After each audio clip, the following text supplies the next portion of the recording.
السلام علیکم ورحمۃ اللہ.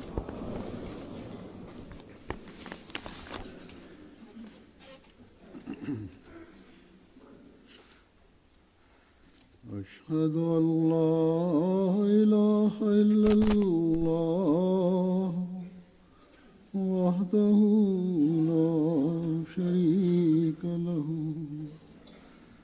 وأشهد أن محمدا عبده ورسوله أما بعد فأعوذ بالله من الشيطان الرجيم بسم الله الرحمن الرحيم الحمد لله رب العالمين الرحمن الرحيم مالك يوم الدين إياك نعبد وإياك نستعين اهدنا الصراط المستقيم صراط الذين أنعمت عليهم غير المغضوب عليهم ولا الضالين.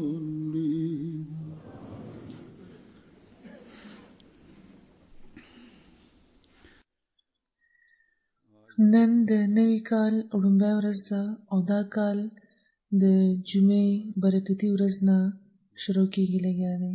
د روایت مطابق د نوي کال په شروع کېدو موږ یو بل نه مبارکۍ ورکوو. ما ته هم د نوي کال د مبارکۍ پیغامونه د جومات د احبابو لخوا را رسې لګیا دي. تاسو به هم یو بل نه مبارکۍ ورکوئ لګیا یې.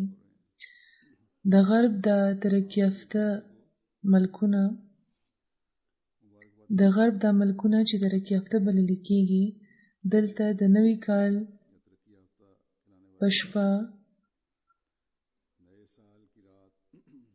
ټوله شپه شور شار جوړ وي، شرابونه څښل کېږي، تماشې کېږي او په آتشبازۍ چې دوی ورته فایرورکس وایي په دې دوی د نوي کال آغاز کوي. خو اوس مسلمان ملکونو کې هم د نوي کال په مسلمانو ملکونو کې هم نوي کال ته همداسې هرکلی ویلی کېږي. لکه چې پرون دا خبر وو چې په دوبۍ کې دغه شان آتشبازي کېده لګیا وه چېرته چې دوی دا ټولې تماشې ښودلې او ورسره یو 3 منزلونو یو عمارت و هغه یې ښودلو چې اور ورته لګېدلی و او بلکل ایره شوی و. خو په ټي وي بار بار دا اعلان کېدو لګیا و چې دې نه فرق هېڅ نه پرېوځي که دا اور لګېدلی دی او که دا تباهي کېږي نو کېږي دی. مونږ به دې ځای ته مخامخ دې سره جغد د خپل د پروګرام مطابق آتشبازي کوو او تماشې به کوو. هسې خو دا وخت د مسلمانانو د ملکونو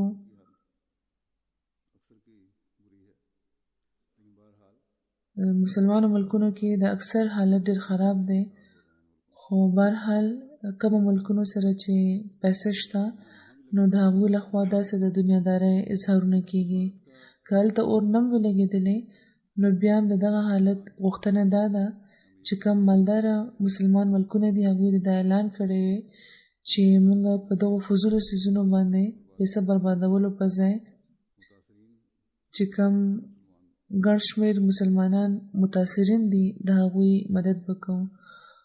خو دلته خو دوی خپل تعلیم هېر کړی دی او حال یې دا دی چې یو څو ورځې مخکې دوبۍ نه دا خبرونه را روان وو چې هلته چې کوم د هغوی ټولو کې لوی هوټل دی نو هلته د دنیا د ټولو نه ګران کرسمس ټري لګولی شوی دی چې مالیت یې $11 ملیونه و نو دا خو اوس د مالدارو مسلمانو ملکونو ترجیحات جوړ شوي دي. خو په احمدیانو کې د خدای پاک په فضل ډېر داسې دي چې هغوی خپله شپه د نوي کال خپله دا لومړۍ شپه په عبادت کې تېره کړې وه، یا سهار زر راویښ شوي وو چې په نفلونو د نوي کال د لومړۍ ورځ آغاز وکړي. په ډېرو ځایونو کې سره د جمعې تهجد هم شوی وو، خو دې نه باوجود موږ د دغو مسلمانانو په نظر کې غیر مسلمه یو، او کم خلک چې دا تماشې کوي او پیسې ضایع کوي او د پردي مذهبونو رسمونه ډېر په اهتمام لمانځي، دا خلک مسلمانان دي. بهرحال موږ د خدای پاک په فضل مسلمانان یو او موږ د هیچا د سند اجد نه لرو، او که د چا لخوا د سند خواهشمندان موږ یو، نو هغه د خدای پاک په نظر کې د حقیقي مسلمان جوړېدو سند دی. او دې لپاره صرف عمده کافي نه دی چې موږ د کال لومړۍ ورځ په انفرادي یا په اجتماعي طور تهجدونه کړي دي، یا صدقې مو ورکړي دي، یا د نیکۍ څه نورې خبرې هم کړي دي، او په دې موږ د خدای پاک د رضا د حصول حقداران شو. بېشکه دا نیکي د خدای پاک فضلونه جذب کولی شي، خو اله چې کله په دې کې استقلال هم پیدا شي. خدای پاک خو د خپل بنده نه مستقل نیکي غواړي. خدای پاک دا غواړي چې د هغه بنده مستقل د هغه په احکاماتو باندې عمل کوونکی وي، نیکي دې کوي. منځونو او تهجد سره سره په زړونو کې د یو پاک انقلاب د پیدا کولو ضرورت دی. الله خدای پاک راضي کیږي. داسې یو نیکي چې صرف یو ورځ یا 2 ورځو لپاره وي، هغه نیکي نه ده. نو موږ ته دا سوچ کول پکار دی چې کم قسمه عمل او رویې به موږ خپلو یا موږ ته خپلول پکار دی چې د خدای پاک رضا به موږ ترلاسه کړو. او دې لپاره ما نن د زمانې اصلاح لپاره د خدای پاک له طرفه د رالېږلي شوي پرستادي ځینې نصیحتونه راخیستي دي چې کم هغوی په مختلف وختونو کې خپل جومات ته کړي دي، چې سره د مستقل مزاجۍ او د یو تسلسل موږ د خدای پاک د رضا د ترلاسه کولو کوشش کوو. همدغه خبرې دي چې صرف د کال په لومړۍ ورځ نه، بلکې د کال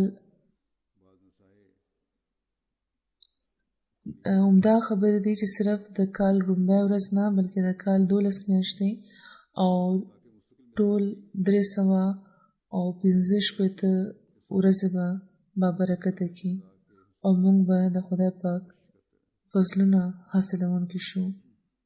حضرت مسیح موعود علیه السلام یو ځای کې فرمایي چې اوس د دنیا حالت ته وګورئ چې زموږ نبی کریم صلی الله علیه وسلم خو په خپل عمل دا ښودلی وو چې زما مرګ او زما ژوند هر څه د خدای پاک لپاره دی. او اوس هم په دنیا کې مسلمانان موجود دي.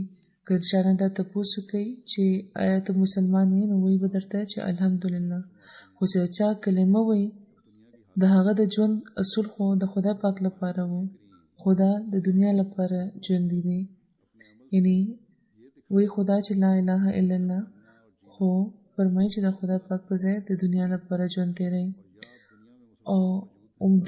او دنیا لپاره مري، او تر هغه وخت چې غرغره پر راشي، یعنی مرګ پر راشي، دنیا د دوی مقصد وي او دنیا په ګرانه وي او دنیا دی غواړي. نو بیا څنګه دا ویلی شي چې موږ د رسول الله صلی الله علیه وسلم اتباع کوو؟ فرمایي چې دا ډیره غورطلبه خبره ده، دا سرسری مه ګڼئ.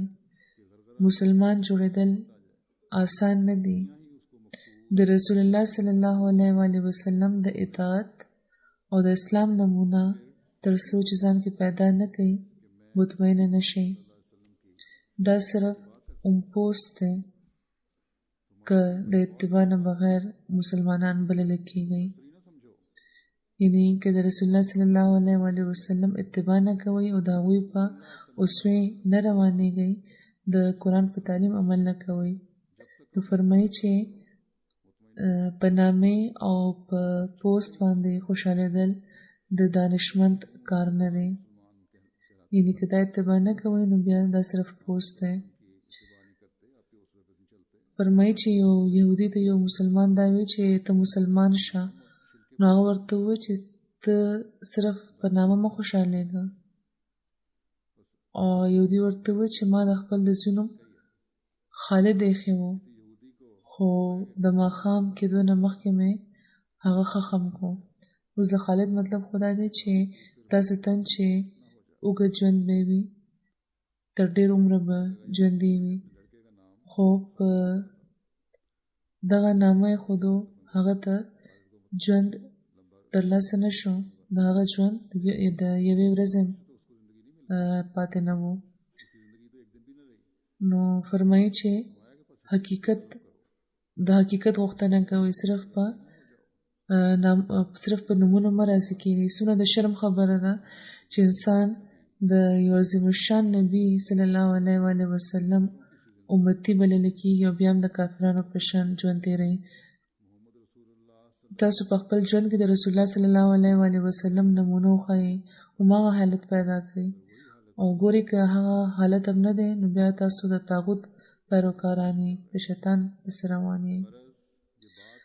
نو دا په دې خبره انسان ښه پوهېدی شي چې د خدای پاک محبوب جوړېدل د انسان د ژوند غرض او غایت پکار دی چې وي، ځکه چې تر څو چې انسان د خدای پاک محبوب نه وي او د خدای پاک مینه ورته نه وي ترلاسه شوی، نو د کامیابۍ ژوند نشي تېرولی. او دا امر نه پیدا کېږي تر څو چې د رسول الله صلی الله علیه و آله وسلم رښتونی اطاعت او مطابقت ونه کوي. او رسول الله صلی الله علیه و آله وسلم په خپل عمل ښودلی دی چې اسلام څه دی. نو تاسو هغه اسلام په ځان کې پیدا کړئ چې د خدای پاک محبوبان شئ. اسلام د دنیا د نعمتونو نه منع کوي، بلکې په دنیا کې په اوسېدو دین په دنیا باندې د مقدم کولو تلقین فرمایي. په دې باره کې حضرت مسیح موعود علیه السلام فرمایي چې اسلام رهبانیت منع کړی دی، دا د بزدلانو کار دی. د مؤمن تعلقات دنیا سره چې څومره وسیع وي نو دا هغه لپاره د عالی مراتب سبب جوړیږي، ځکه چې د هغه نسب العین دین وي او د دنیا مالوجه د دین خادم وي. نو اصل خبره دا ده چې دنیا د مقصود بالذات نه وي، بلکې د دنیا ترلاسه کول، بلکې د دنیا په ترلاسه کولو کې اصل غرض دین وي، او په داسې طور د دنیا ترلاسه کړی شي چې هغه د دین خادمه وي. لکه چې انسان یو ځای ته چې ځي، یو ځای نه چې بل ځای ته ځي، نو دې لپاره د سفر لپاره سورلی ځان سره ساتي او څه سامان ځان سره کي. نو اصل مقصد یې تر منزل رسېدل وي. دا سورلی او د لارې سامان د ضرورتونو پوره کول چې کوم سامان دا مقصد نه وي، نو داسې د انسان دنیا ترلاسه کړي چې د دین خادم یې وګڼي. فرمایي چې ربنا آتنا فی الدنیا حسنة وفی الآخرة حسنة.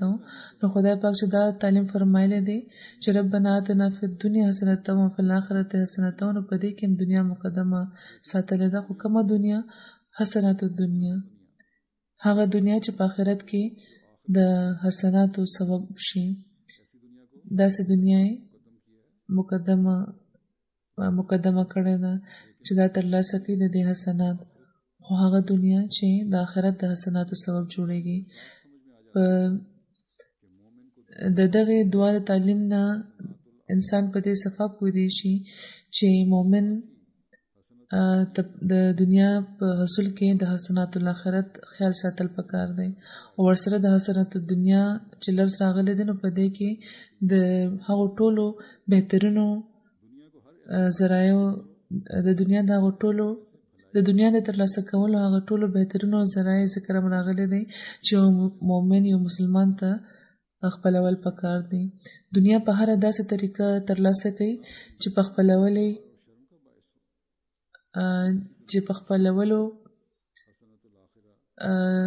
خپلولې ښېګړه او خوبي لري او یو داسې طریقې چې بلې چاته هم پرې نقصان نه رسي او نه څه د شرم سبب جوړیږي. نو داسې دنیا بېشکه چې د حسنت الآخرت سبب به وي. نو داسې دنیا لټوي، فرمایي چې داسې دنیا لټوي چې چاته په نقصان نه رسي او د شرم سبب نه وي، نو بیا داسې دنیا به ستاسو آخرت لپاره د حسناتو سبب شي او داسې دنیا خدای پاک خوښه کړې ده. بیا فرمایي چې په دې پوهېدل پکار دی چې جهنم څه څیز دی. یو جهنم خو هغه دی چې پس له مرګه خدای پاک لوز کړی دی، او بل دا چې که دا ژوند هم د خدای پاک لپاره نه وي نو دا هم جهنم دی. که په دې کې حسنات نشته نو بیا دا دنیا هم جهنم جوړه شي. فرمایي چې خدای پاک د داسې انسان د تکلیف نه د بچ کولو او هغه له د آرام ورکولو متولی نه وي. فرمایي چې دا خیالونه کوي چې که څوک ظاهري دولت یا حکومت یا مال و عزت او د اولاد کثرت لري نو دا به هغه لپاره د راحت یا د اطمینان یا د سکینت سبب وي او دا دنیا به ورلپاره جنت شوی وي. داسې بیخي نه وي. هغه اطمینان او هغه تسلی او هغه تسکین چې د جنت انعامونه دي هغه په دغو خبرو نه ترلاسه کیږي. هغه هم په دې ترلاسه کیږي چې انسان دې خپل ژوند او خپل مرګ خدای پاک لپاره کوي، او چې کوم لپاره د انبیا علیهم السلام د خصوصا د حضرت ابراهیم او یعقوب علیهم السلام دا وصیت و چې لا تموتن الا وانتم مسلمون. د دنیا لذتونه خو د یو قسمه ناپاک ایرس پیدا کوي چې بیا په د انسان غوښتنې او د انسان تنده نوره زیاته شي. او فرمایي چې د استسقا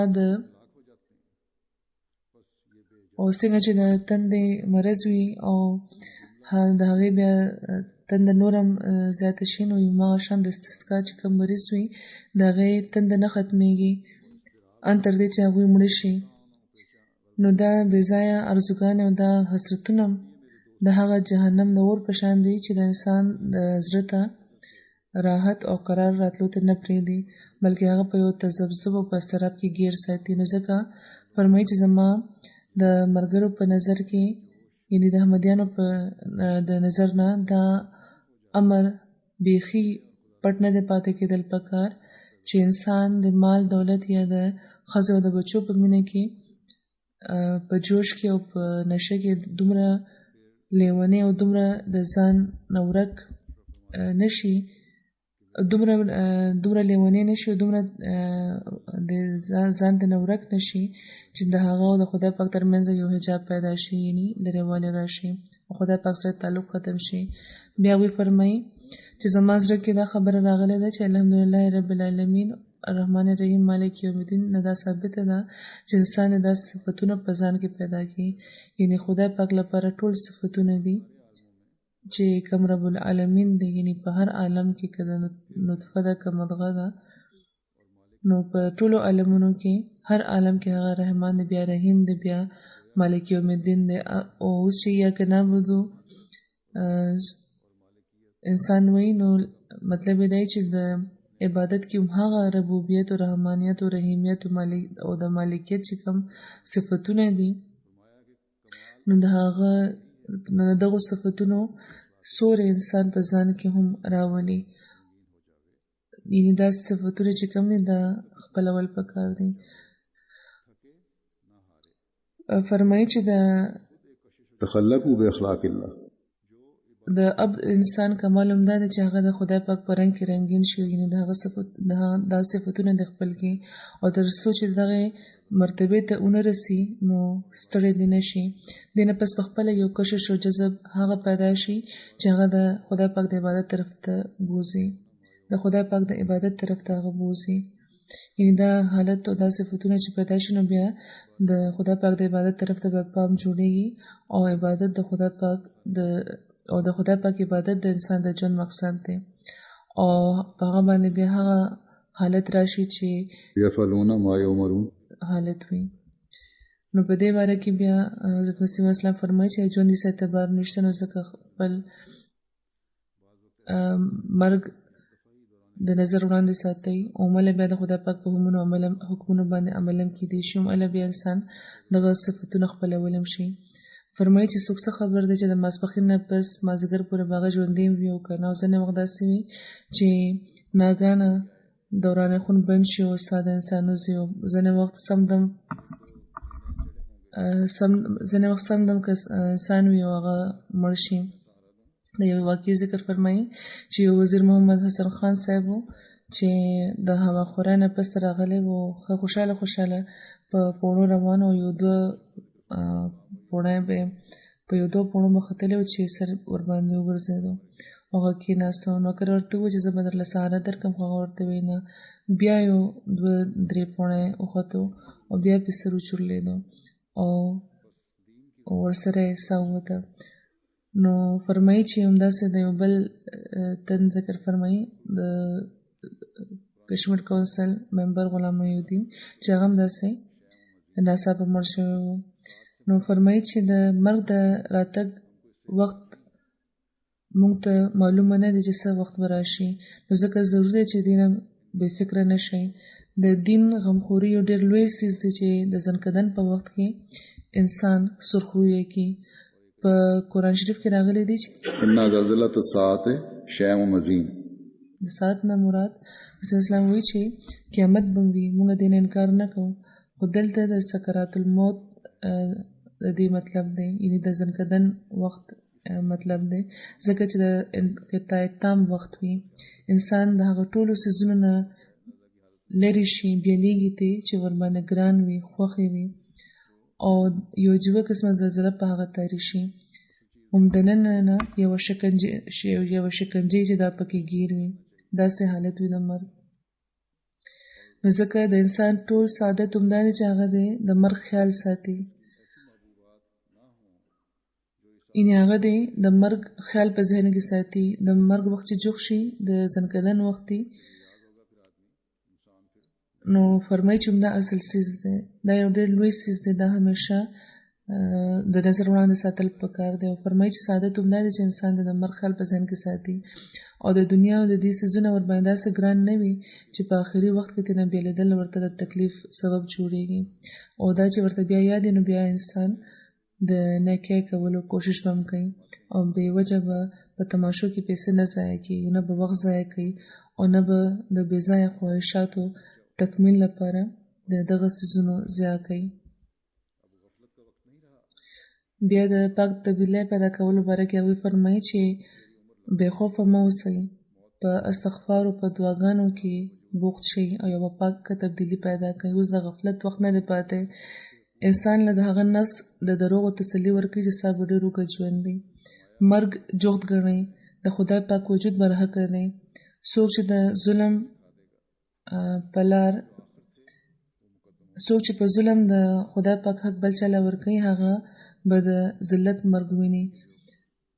فرمایي چې لکه څنګه چې په سوره فاتحه کې د دریو ډلو ذکر دی، نو د هغو دریو خوند به ورته وښیي، یعنې په دې کې چې کوم آخرین و هغه مقدم شو، یعنې دوالین. اسلام هغه مذهب و کوم دا دوالین چې په سوره فاتحه کې آخر کې راغلی دی، نو وایي چې دلته د مسلمانانو مثال ورکوي، او فرمایي چې هغوی مخکې شو، او فرمایي چې اسلام خو هغه مذهب و چې که یو تن به پکې مرتد شو نو قیامت به راغلو، خو اوس د هغوی په زمانه کې 100 لکه عیسایان شوي دي.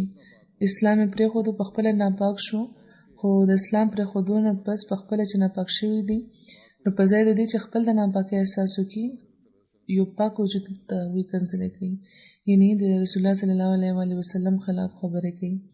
بیا فرمایي چې د مغضوب نمونه په تعاون ښودل کېږي لګیا ده.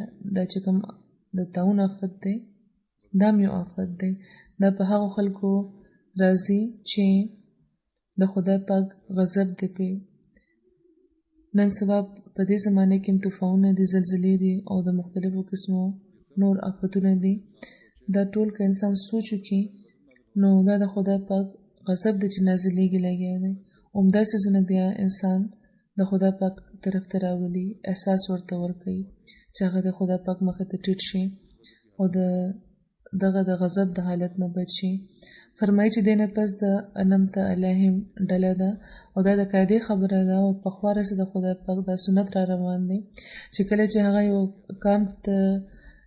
هغه یو کام مخاطب کړي او دا ورته و چې دا کارونه کوي نو په هغه کام کې یو ګروه یوه ډله ضرور داسې پیدا کېږي چې هغه به د خدای پاک خلاف ورزي کوي.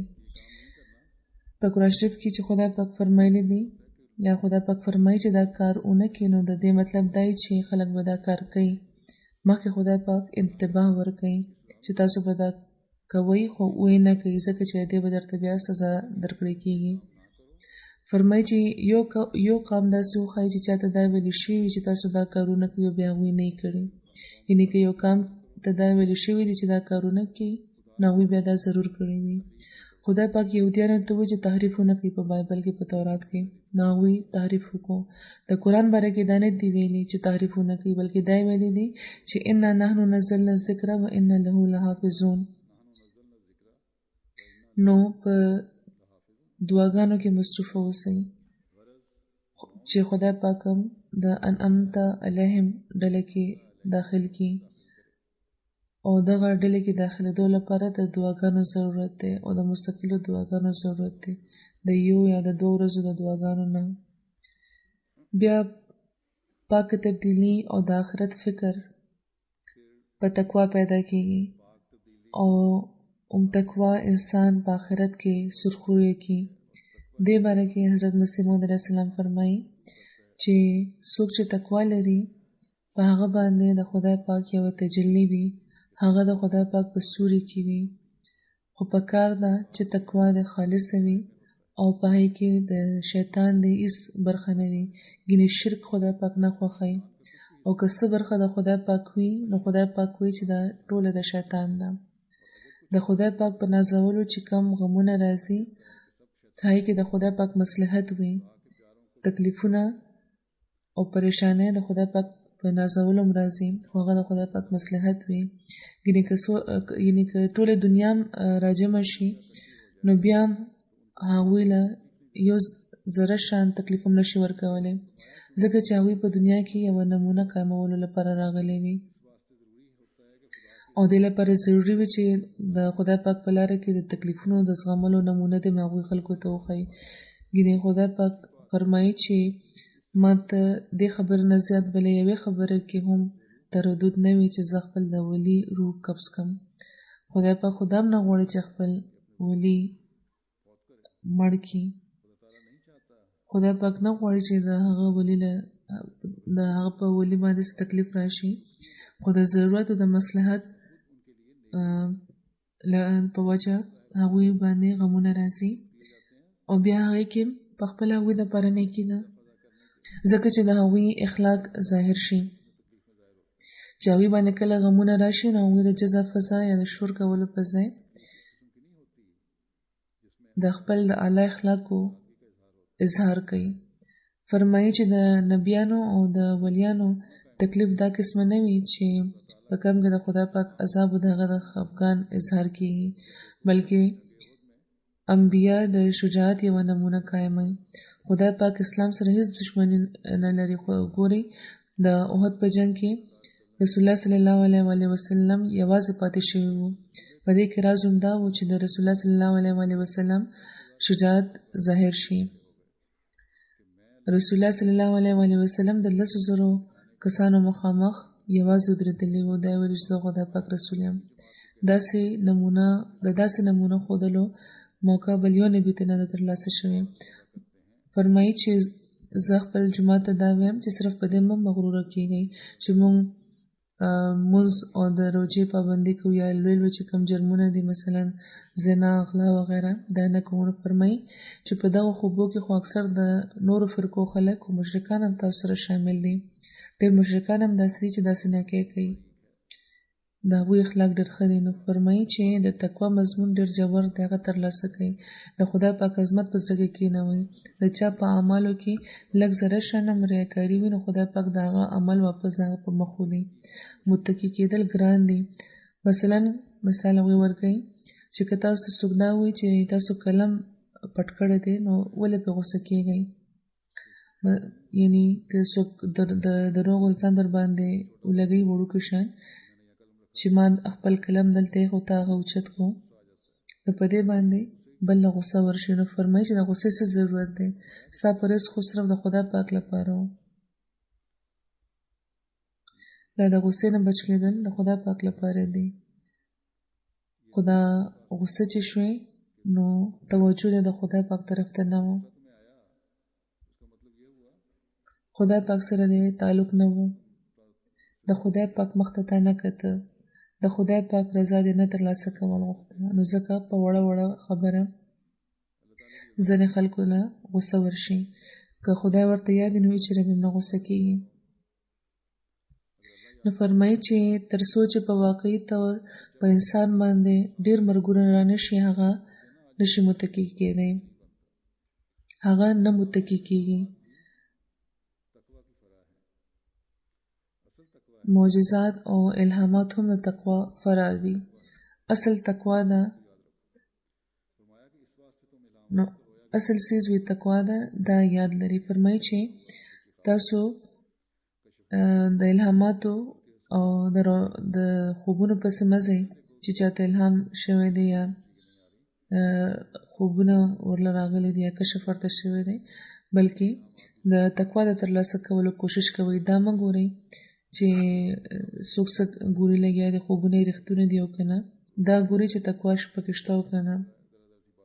څوک چې متقي دي نو د هغې الهامات هم صحیح دي، او که تقوا پکې شته نو الهامات هم قابل اعتبار نه دي. که څومره د چا خوښ الهامونه اورئ او که په هغې کې تقوا نشته، د خلکو حق وهي لګیا دی، په وړه وړه خبره غوسه کېږي، نو که هغه څومره هم رښتونی خوبونه واوري نو هېڅ خوب یې رښتیا نه دی. فرمایي چې په هغې کې د شیطان برخه کېدی شي. وی د چا تقوا د هغه د ملهم کېدو نه مه پېژنئ، بلکې د هغه الهامونه د هغه د تقوا د حالت چې کوم سرکاڼی دی په د هغې جاج کوئ او اندازه کوئ. د هر طرف نه سترګې پټې کړئ او مخکې د تقوا منزلونه پار کړئ. د نبیانو نمونې قایمې وساتئ. څومره چې نبیان راغلي دي د ټولو مدعا دا وه چې د تقوا لارې وښیي. ان اولیاؤه الا المتقون، چې د خدای پاک چې کوم حقیقي ولیان دي هغه د متقیانو نه علاوه بلې څوک هم نه دي. خو قرآن د تقوا ډېرې ژورې لارې ښودلې دي. د نبي کمال د امت کمال غواړي. نو چونکې رسول الله صلی الله علیه وسلم خاتم النبیین وو او په هغوی باندې د نبوت کمالات ختم شوي وو او د کمالات نبوت ختمېدو په وجه ختم نبوت شوی وو. نو څوک چې خدای پاک راضي کول غواړي او معجزې کتل غواړي او خوارق کتل غواړي نو هغه ته پکار ده چې خپل ژوند هم خارق عادت کړي. یعنې که څوک چې د خاتم النبیین منونکي دي نو هغوی ته د تقوا هغه معیارونه ترلاسه کول پکار دي چې اعلی ترین معیارونه دي. نو ځکه فرمایي چې خپل ژوند هم خارق عادت کړئ. فرمایي چې دا کم خلک چې امتحان نه ورکوي نو څومره محنت ورلپاره کوي. د ټي بي د مریض په شان دی بیمار او کمزوري شي نو د تقوا په امتحان کې پاس کېدو لپاره د هر قسمه تکلیف زغملو لپاره تیار شئ. تقوا هم یو امتحان دی، دې لپاره هم محنت کول پکار وي. انسان چې کله په دغه لار قدم ږدي نو شیطان په لوی لوی حملې کوي، خو آخر یو حد ته چې ورسي نو شیطان ودرېږي. دا هغه وخت وي چې د انسان په سفلي ژوند مرګ راشي او هغه د خدای پاک د سوري د لاندې شي. او هغه د خدای پاک مظهر او د خدای پاک خلیفه شي. نو مختصره خلاصه زموږ د تعلیم هم دا ده چې انسان د خپل ټول طاقتونه د خدای پاک طرف ته ولګوي. بیا هم د تقوا په حواله موږ ته هغوی نصیحت کوي، فرمایي چې د اهل تقوا لپاره دا شرط دی چې هغوی د خپل ژوند په غربت او په مسکینۍ کې تیر کړي. دا د تقوا یو خاغ دی چې د دې په ذریعه به موږ د ناجایزه غضب مقابله کوو. دا بې وجه چې کومه غصه موږ له راځي، نو د تقوا په ذریعه به موږ د دې مقابله کوو. د ډېرو لویو عارفانو او صدیقانو لپاره آخري او د ټولو نه ګران منزل د غضب نه بچ کېدل وي، د غصې نه بچ کېدل وي. د چا په غصه په خپله مغلوب الغضب کېږئ مه، او ما حرکت په خپله مه شروع کوئ. فرمایي چې عجب و پندار هم د غضب نه پیدا کېږي، کبر او غرور دا هم د غصې په وجه پیدا کېږي. او فرمایي چې او کله په خپله د غصه د عجب او د پندار نتیجې وي، یعنې که انسان کې کبر او غرور وي نو غصه هم ورله بیا ورځي. چا ورته که څه ووایي نو په وړه شان خبره غصه شي، او وجه صرف هم دا چې په هغې کې کبر وي. فرمایي چې ځکه چې غصه کېږي انسان هم هغه وخت چې خپل نفس له د نورو په نفس ترجیح ورکوي. زه دا نه غواړم چې زما د جومات خلک د یو بل ته یو بل د لوی یا وړوکي ګڼي، یا په یو بل غرور کوي، یا د استخفاف په نظر یو بل ته ګوري، نه څوک کم ګڼي. خدای پاک خبر دی چې لوی څوک دی او وړوکی څوک. دا د یو قسم تحقیر دی. او څوک چې حقارت لري نو د حقارت تخم به لویږي، او ویره دا ده چې د هغې د هلاکت سبب به جوړ شي.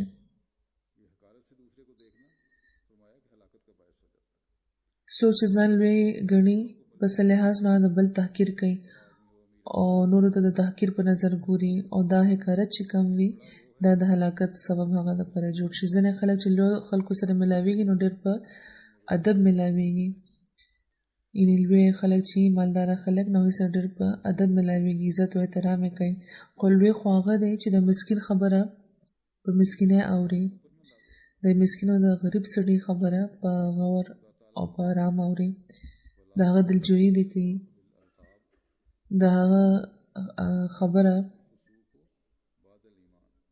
د هغې د خبرې عزت کوي، خاندي، د خندا خبره دی په خوله نه راولي، داسې چې هغې ته پې څه غم رسي. خدای پاک فرمایي چې ولا تنابزوا بالالقاب بئس الاسم الفسوق بعد الایمان ومن لم یتب فاولئک هم الظالمون. چې تاسو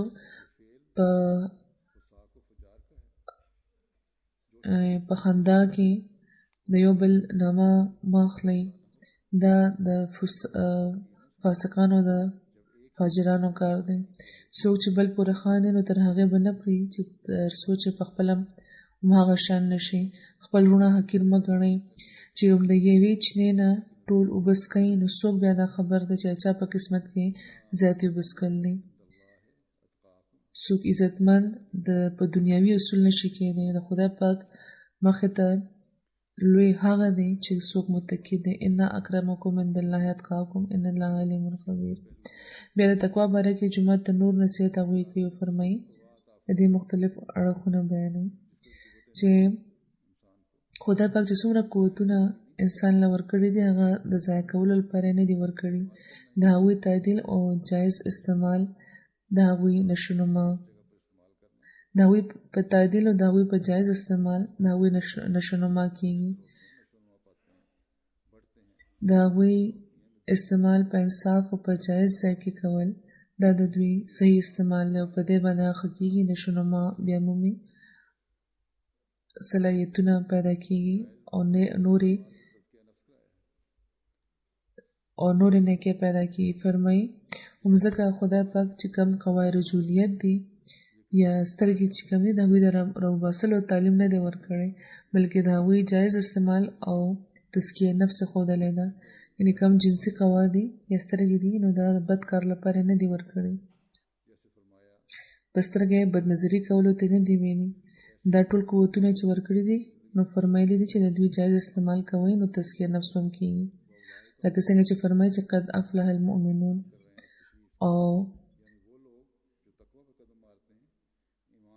او داسې دلته ویلي دي د متقي د ژوند نقشه راکاږل شوې ده او په آخر کې د نتیجې په تور دا ویلي دي چې اولئک هم المفلحون.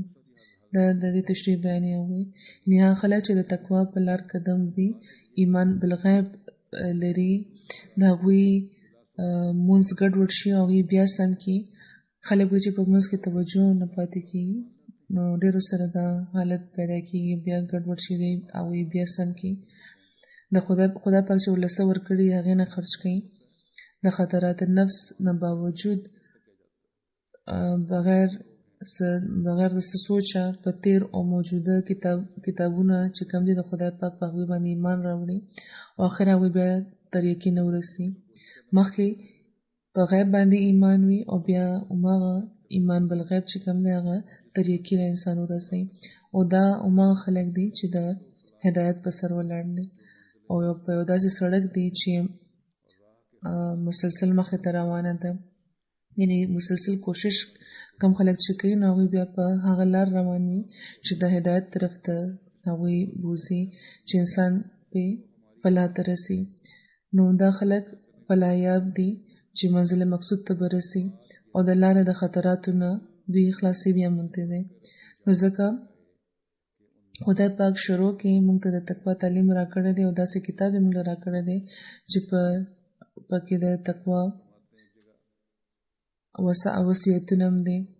نو زموږ جومات د هر څه بیانولو نه پس هغوی فرمایي چې زموږ جومات ته دا غم د دنیا د ټولو غمونو نه زیات کول پکار دی چې په هغوی کې تقوا شته یا نه. بیا هغوی یو ځای کې فرمایي چې که تاسو دا غواړئ چې فلاح دارین درته ترلاسه شي، د دواړو جهانونو کامیابي درته ترلاسه شي او د خلکو په زړونو باندې فتح بیا مومئ، نو پاکیزګي خپله کړئ، عقل نه کار اخلئ او د خدای پاک په د کلام چې کوم هدایت دی په هغې باندې روان اوسئ، خپل ځان په خپله سم کړئ او نورو ته د خپل اعلی اخلاقو نمونه وښایئ، نو هله به کامیابه شئ.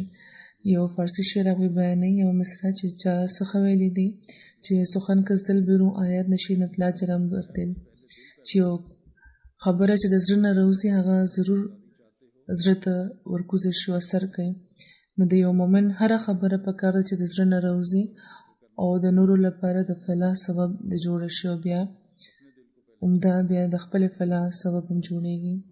فرمایي چې مخکې خپل زړه پیدا کوي او که په زړه باندې اثر کول غواړئ نو عملي طاقت پیدا کوي، که د نورو په زړونو باندې اثر کول غواړئ نو مخکې عملي طاقت پیدا کوي په ځان کې، خپل زړه مخکې د دې قابل کوي چې ټولې نیکۍ په هغې کې قایمې شي او بیا په هغې باندې عمل هم کوي. فرمایي چې دا ځکه چې د عمل نه بغیر قولي طاقت او انساني قوت هیڅ فایده نشي رسولی. د په ژبه په خوله باندې کیلو کال کولو والا خلکو په لکونو دي. ډېر ملایان او عالمان داسې دي چې ډېر خلک داسې دي چې ملیان او عالمان بللی کېږي او په منبرونو باندې ولاړ ځان ته نایب رسول او د انبیا وارثان وایي او وعظونه کوي، خو دا وعظونه کوي چې د کبر نه او غرور نه او د بدکارۍ نه ځان بچ کړي، خو د هغوی چې کوم خپل عملونه دي او چې کوم کرتوتونه د هغوی خپل دي د هغې اندازه د دې نه وکوي چې د هغوی د خبرو اثر ستاسو په زړونو څومره کېږي. بیا دې طرف ته هغوی پام ګرځوي چې د وینا نه مخکې په خپله عمل هم پکار دی. هغوی فرمایي چې که دغه قسمه خلک چې عملي طاقت هم لري او د څه وینا نه مخکې عمل په هغې باندې پخپله کوي نو په قرآن شریف کې د لما تقولون ما لا تفعلون ویلو څه ضرورت به پاتې شوی. همدا آیت دا خبره ښیي چې په دنیا کې داسې خلک چې وینا خو کوي د یوې خبرې خو پخپله په هغې باندې عمل نه کوي، دا موجود وو او وي به، دا موجود وو دي او وي به. نو که د قرآن په حکمونو باندې عمل کول غواړي نو دې طرف ته به هم غور کوئ.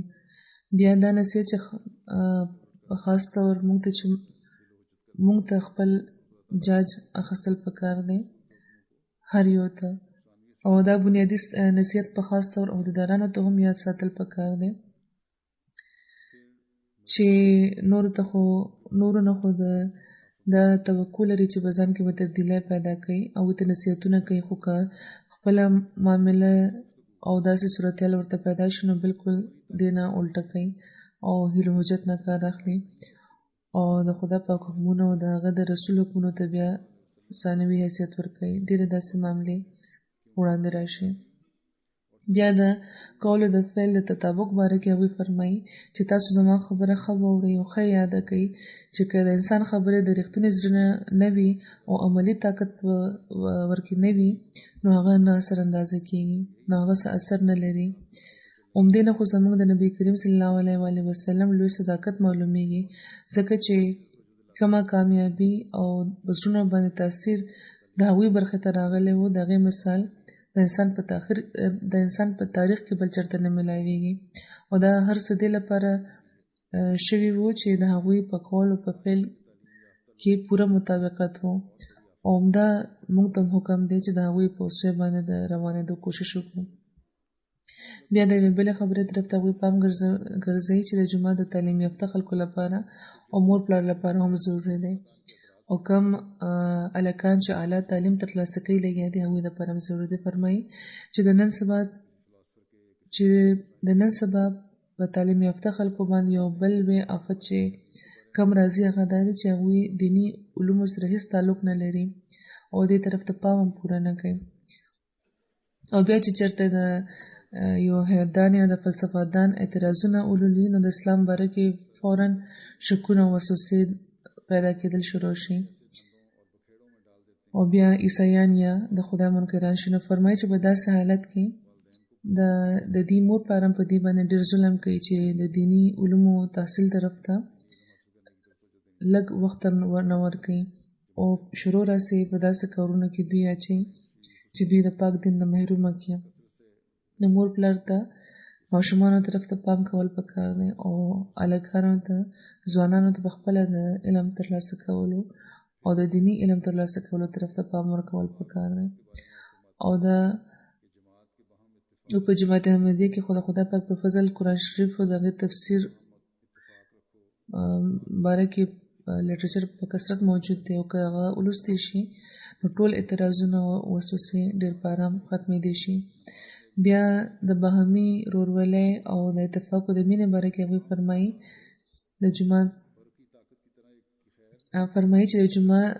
چې په جومات کې یو بل سره په اتفاق او محبت باندې ما مخکې هم ډېرې خبرې کړې دي چې تاسو یو بل سره اتفاق لرئ او یو ځای اوسئ. خدای پاک مسلمانان له همدا تعلیم ورکړی چې تاسو واحد وجود لرئ، ګینې طاقت به هم ټول ختم شي. په مونځ کې یو بل سره چې جغد ودرېدو حکم دی نو همدې لپاره دی چې باهمي اتحاد پیدا شي. د برقي طاقت غوندې د یو خیر تر بله رسي. که اختلاف یو اتحاد نه وي نو بیا به بې نصیبه پاتې شي، مقصودونه نه پوره کېږي که یو بل سره اختلافات وي نو ځکه اختلافات ختم کوي او اتحاد پیدا کوي. رسول الله صلی الله علیه وسلم فرمایي چې یو بل سره مینه کوئ او یو بل لپاره غایبانه دعا کوئ. د محبت تقاضا دا ده چې تاسو که څوک پېژنئ نه نو بیا هم هغه لپاره دعا کوئ او هغه ته وینا مه کوئ او هغه لپاره دعا کوئ. که یو تن غایبانه دعا کوي نو فرشته ورلپاره و چې تا سره دې هم همداسې وشي. بل تن خبر نه چې څوک چا لپاره دعا کوي لګیا دی، خو داسې چې څوک کوي نو فرشته بیا هغه لپاره دعا کوي. فرمایي چې اسونه د اعلی درجې خبره ده. که د انسان دعا منظوره نشي نو د فرشتې خو به منظوره شي. زه نصیحت کوم او دا ویل غواړم چې یو بل سره اختلاف مه کوئ. فرمایي چې ما هم 2 مسئلې د ځان سره راوړي دي. اول دا چې د خدای پاک توحید خپل کړئ او دویم دا چې یو بل سره مینه او همدردي ظاهروئ. هغه نمونه وښایي چې د اغیارو لپاره کرامت وي. همدغه دلیل و چې په صحابهو کې پیدا شوی و چې کنتم اعداء فالف بین قلوبکم. یاد لرئ چې تالیف یو معجزه ده. یاد لرئ چې تر څو چې تاسو کې هر یو تن داسې نه وي چې څه ځان له خوښوي هغه د خپل ورور لپاره هم خوښوي نو هغه زما جومات کې شامل نه دی، بلکې فرمایي چې هغه په مصیبت او په بلا کې ګیر دی. بیا فرمایي چې زما د وجود نه به انشاءالله یو صالح جومات پیدا کیږي. د یو بل سره د دشمنۍ وجه څه ده؟ بخل، رعونت، خودپسندي او جذبات فرمایي. او ډېر په تکلیف هغوی دا فرمایي چې څوک چې بخل لري، رعونت لري، خودپسندي لري او خپل په جذباتو قابو نشي بیا مونتی، نو داسې خلک به زه د جومات نه بیل کړم چې په خپل جذباتو باندې قابو نشي بیا مونتی او یو بل سره په مینه او په ورورولۍ نشي اوسېدی. نو څوک چې داسې دي هغوی د یاد لري چې هغوی د یو څو ورځو میلمانه دي تر څو چې ښه نمونه ونه ښیي. زه چا په وجه په ځان اعتراض نه اخیستل غواړم. داسې تن چې زما جومات کې وي او بیا هم زما د منشا سره موافقت نه لري، نو هغه لکه د اوچ خاښ دی. که ملیار هغه کټ نه کړي نو څه به کوي؟ اوچ خاښ نورو زرغون خاښونو سره اوبه ښه راکاږي، خو هغه زرغونېدی نه شي، بلکې بل خاښ هم د ځان سره خراب کړي. نو ویرېږئ، نه سره به هغه پاتې نه شي چې څوک خپل علاج ونه کړي. که په ظاهره کې څوک هغه نه خبر وي او که نه، خو چې کم تن کمزوری دی هغه په دغه خبرو نه فیضیات به نه شي او د هغو دعاګانو نه به برخه بیا نه مومي چې کوم حضرت مسیح موعود علیه السلام د خپل جومات خلکو لپاره کړی دی. په دې باره کې هر تن ته خپل اجازې اخیستل پکار دی. بیا فرمایي چې خدای پاک په قرآن شریف کې فرمایلی دی چې وجعلوا الذین اتبعوه فوق الذین کفروا الی یوم القیامه. دا تسلي ورکوونکی لفظ هغه ابن مریم سره شوی چې په ناصره کې پیدا شوی و، یعنې کومو خلکو چې د ستا پیروي کړې ده نو هغه به په منکرانو باندې تر قیامته غالب ساتم. نو فرمایي چې دا لفظ خو بېشکه هغې سره شوی، خو زه تاسو له دا بشارت در کوم چې د مسیح په نامه چې کوم د کوم ابن مریم چې د مسیح په نامه راغلی دی، نو خدای پاک په دغو لفظونو کې زه هم مخاطب کړی یم او ما له هم دا بشارت را کړی دی. فرمایي چې اوس تاسو سوچ وکړئ چې څوک ما سره په تعلق ساتلو د دغه عظیمې وعدې او د عظیم بشارت کې شاملېدل غواړي، نو آیا دا هغه خلک کیدای شي چې د اماره په درجه کې پراته دي او د فسق او فجور په لارو باندې روان دي؟ نه، بالکل نه. کم خلک چې د خدای پاک د دغه لفظ رښتونې قدر کوي نو هغوی به زما خبرې کیسه نه ګڼي. نو یاد لرئ او د زړه نه یې واورئ. یو ځل بیا خلک مخاطب کوم دا ورته وایم څوک چې ما سره تعلق لري چې هغه تعلق څه عام تعلق نه دی، بلکې ډېر زبردست تعلق دی او داسې تعلق دی چې اثر صرف زما تر ذاته نه بلکې تر هغې هستۍ رسي چا چې زه هم د هغه برګزیده کامل انسان ذات ته رسولی یم چې دنیا ته د صداقت او د راستۍ روح یې راوړی و. زه خو دا وایم چې که دغو خبرو اثر صرف زما تر ذاته رسېدی نو ما ته به هېڅ اندېښنه او فکر نه وي او نه به مې پروا لرلې، خو په دې بس نه ده. د دې اثر زموږ نبي کریم صلی الله علیه وسلم او په خپله د خدای پاک د برګزیده ذات ته رسي. نو په داسې صورت حالت کې تاسو ښه په غور دا واورئ چې که دغه بشارت نه برخه اخیستل غواړي او د دې د مزدا کېدو آرزو لرئ او دومره لویه کامیابي چې تر قیامته به په مکفرینو غالب یې او د دې او د غالب تر قیامته په مکفرینو باندې د غالبېدو رښتونې تنده تاسو لرئ، نو بیا به زه همدا ووایم چې دا کامیابي به تر هغې درته ترلاسه نه شي تر څو چې د لوامه د درجې نه تېر نه شئ او د مطمئنه د مینار پورې ونه رسئ. او دې نه زیات زه نور هېڅ هم نه وایم چې تاسو یو داسې انسان سره تعلق لرئ چې د خدای پاک له طرفه مامور دی. نو دا خبرې د زړه په غوږونو واورئ او په دې باندې عمل کولو لپاره سره د پوره تن تیار شئ چې هغه خلکو کې شامل نه شي چې د اقرار نه پس د انکار په نجاست کې پریوزي او ابدي عذاب په بیا واخلي. بیا د دعا د قبولۍ شرایطو باره کې هغوی فرمایي چې دا خبره هم د پوره په غور اورېدل پکار دی چې د دعا د قبولیت لپاره هم څو شرطونه وي او دې کې ځینې خو د دعا کوونکي باره کې وي او ځینې چې څوک باندې دعا کوي د هغې باره کې. د دعا کوونکي لپاره ضروري دی چې هغه د خدای پاک ویره او د هغه خشیت د نظر وړاندې ساتي او د هغې چې کوم هغه نایزاتي د هغې نه هر وختې د یېرېږي او صلحکاري او خداپرستي د خپل شعار کې په تقوا او په رازبازۍ د خدای پاک خوشحاله کړي. نو په داسې صورت کې بیا د دعا لپاره د استجابت باب پرانیستی شي.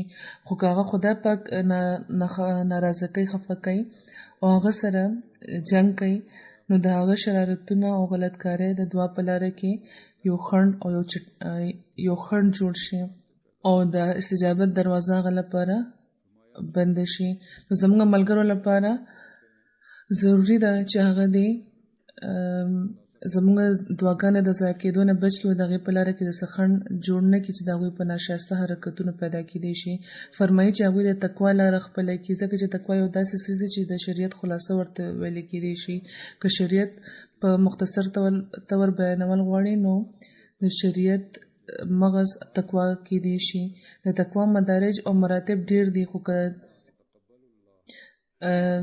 رښتونی طالب شي انسان او ابتدایي مراتب و مراحل په استقلال او خلوص تیر کی نو په راستۍ او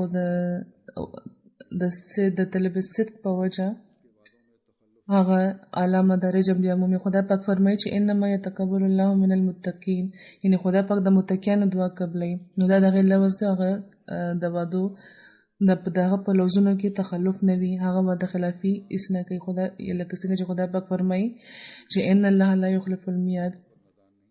نو د تقوا شرط د دعا قبولیت لپاره یو غیر منفک شرط دی. نو یو انسان چې غافل او بېلارې وي که هغه دعا غواړي نو بیا هغه کمکله او نادانه نه دی.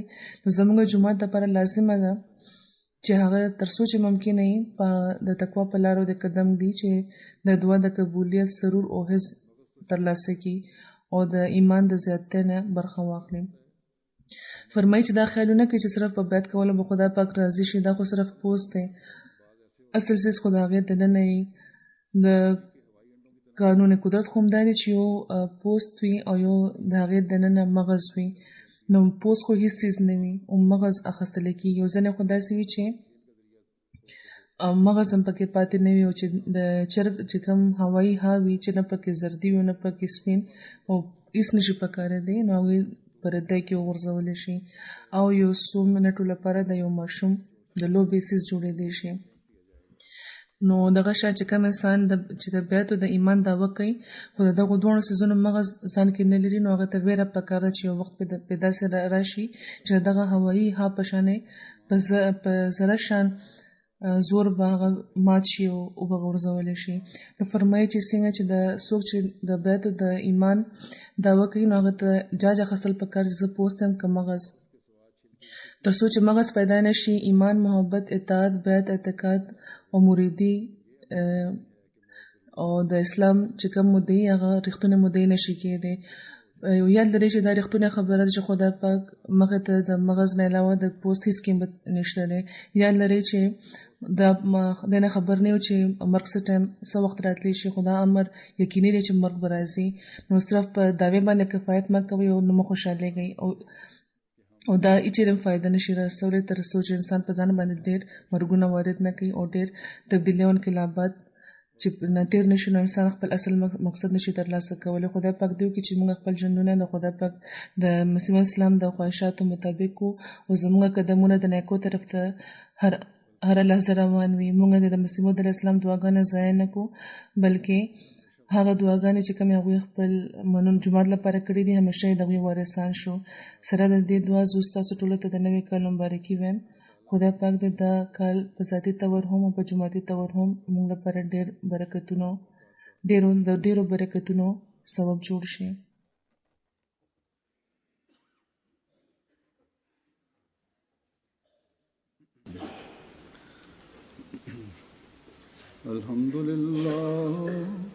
الحمد لله نحمده ونستعينه ونستغفره ونؤمن به ونتوكل عليه ونعوذ بالله من شرور أنفسنا ومن سيئات أعمالنا. من يهده الله فلا مضل له ومن يضلل فلا هادي له ونشهد أن لا إله إلا الله ونشهد أن محمدا عبده ورسوله. عباد الله رحمكم الله إن الله يأمر بالعدل والإحسان وإيتاء ذي القربى وينهى عن الفحشاء والمنكر والبغي يعظكم لعلكم تذكرون اذكروا الله يذكركم وادعوه يستجب لكم ولذكر